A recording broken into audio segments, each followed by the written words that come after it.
Kecerdasan buatan atau AI kini memainkan peranan besar dalam pendidikan global. Menurut UNESCO, lebih 60 negara telah memperkenalkan AI sebagai alat bantu pendidikan. Malaysia tidak terkecuali. Namun, jika tiada garis panduan yang jelas, kita bimbang AI dalam kalangan murid akan membawa lebih banyak mudarat daripada manfaat.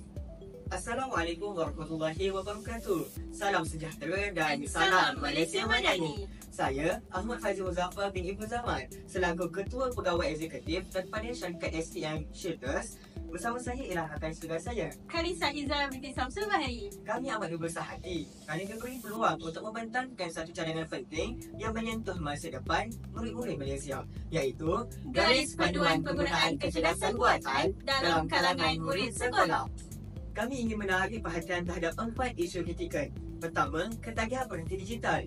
Laporan Kementerian Kesihatan pada tahun 2022 menunjukkan sebanyak 37% remaja di negara ini ketagihan gadget secara berlebihan. Kedua, penyebaran maklumat palsu. Aplikasi AI seperti ChatGPT atau Gemini menunjukkan menjana maklumat tidak sahih.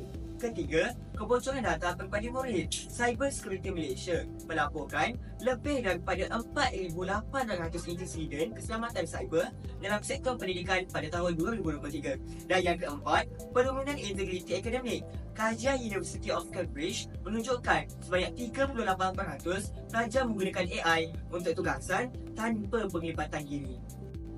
Justeru, kami mencadangkan 3 prinsip utama kepada pihak kementerian.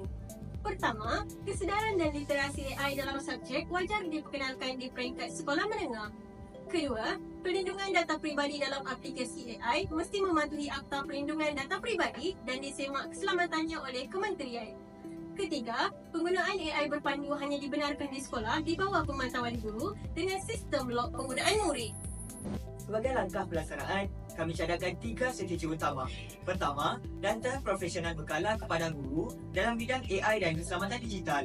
Yang kedua, audit keselamatan AI di institusi pendidikan melalui proses saringan yang telus. Ketiga, penubuhan jawatan kuasa etika digital sekolah yang melibatkan guru, ibu bapa dan pelajar untuk memantau dan menangani penyalahgunaan AI.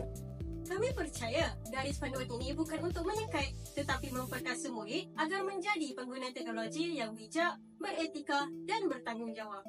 Malaysia berpotensi menjadi negara perintis dalam pelaksanaan pendidikan AI yang selamat dan berprinsip. Sekian pembentangan kami, setinggi-tinggi penghargaan kami rakamkan kepada pihak kementerian atas perhatian dan peluang ini. Wabillahi taufiq wal hidayah. Wassalamualaikum warahmatullahi wabarakatuh.